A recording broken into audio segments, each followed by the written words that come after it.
Баршаңызға сәлем достар. Бүгін біз сіздермен 3 түрлі капкейкидің тестосын бірге дайындап, 3 түрге бөлуді үйрететін боламын. Олай болса, бірінші айранымызға соданы салып аламыз, микроволновкаға сары майымызды ерітеміз, бір жұмыртқаны жарып, үстіне қант салып, жақсылап миксермен араластырамыз.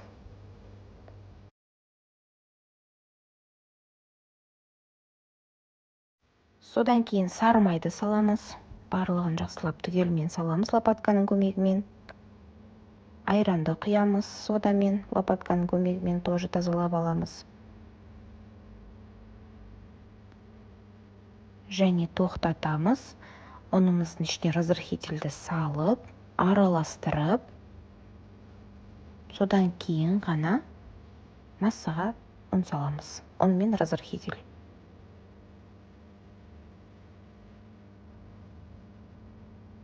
Жақсылап аз жылдамдықтан бастап араластырып, мінекей бір келкі тесто пайда болғанша жақсылап араластырамыз.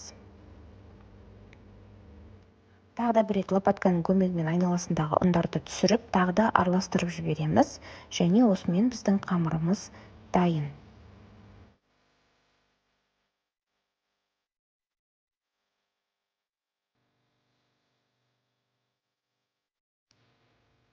Араластырып, қамырды 3 ыдысқа бөліп саламыз.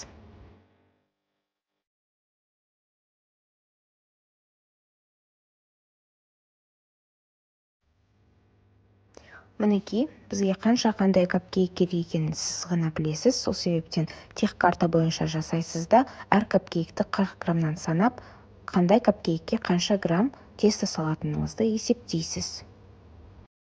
Ал біздің жағдайда 3-ке бөле салдық, және ванильный капкейкке ванилин саламыз, шоколадный капкейкке какао саламыз, өлшеп салынады барлығы да, және красный бархатқа қызыл краситель саламыз, және какао салынған масса бізде қоюланады. Соған сәйкес дәл какаоның көлеміндей әр массаға ұн саласыз. Мінекей біздің какао мен шоколадный маффиналарымыз, немесе шоколадный капкейкиларымызды дайындап жатырмыз. Оның ішіне Қазақстанда шоколадты осылай майда 4-бұрышты етіп турап салып жіберуге болады, өте дәмді болады. Одан кейін жақсылап араластырамыз. Содан соң красный бархат капкейктарын массасын аламыз да, оны да лопатканың көмегімен жақсылап араластырамыз. Және бұл массаға бізде ұн жеткіліксіз, ұн саламыз. Екінші массаға да ұнды саламыз. Яғни біз қаншалықты какао саламыз, соншалықты ұнмен қоюлататын боламыз. Сонымен біздің красный бархаттың тестосы дайын болды. Енді үшінші ванильный. Бұған ұн салынды, ванилин салынды. Енді жақсылап араластырамыз. Барлығын біріктіріп, ешқандай комочек қалмайтындай етіп. Нәтижесінде бізде 3 түрлі капкейктің корждары пайда болды. Енді біз осыларды жақсылап капкейк салатын ыдыстарға бөліп саламыз. Әр капкейктің граммы 40 граммнан. Мінекей барлығы өлшеніп салынып жатыр.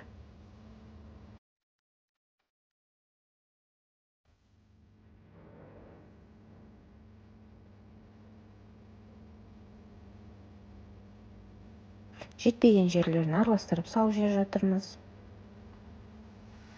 Керекті мөлшерді шығарғаннан кейін қалғанын енді үйге пісіріп жібереміз. Артық массаны қалдырмай. Барлығын есептеп жасағандарыңыз дұрыс. Капкейктарымызды противенге салып, 20 минутқа 180 градусқа верх-низ режиміне қоямыз. Мінекей, верх-низ. Капкейктеріміз дайын болды. Дайын екендігін шпажканың көмегімен тығып көресіз, сухой болуы қажет. Енді капкейкке арналған крем жасаймыз. Крем үшін бізге творожный сыр, сахарная пудра салып араластырамыз. Жақсылап миксерлеп.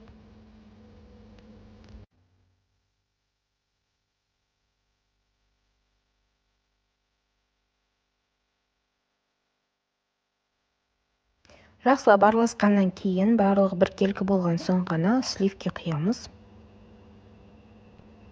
Крем-чиз на сливках деп аталынады бұл крем. Кондитерский мешокқа насадка қойып саламыз. Насадкамыз 1М немесе открытая звезда болып айтылады. Мінекей, біздің креміміз дайын.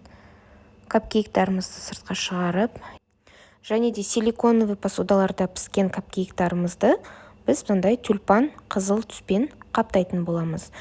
Бұл түспен бұндай капкейктің сырты мен ішінде ғана пісірсе де болады, бірақтан капкейктің майы сыртына жағылады да, сырты май-май болып тұрады. Сол себептен маған осылай силиконовыйға пісіріп, содан кейін соның ішіне капкейк салған ұнайды. Сырты да таза, ешқандай майы ағып тұрмайды.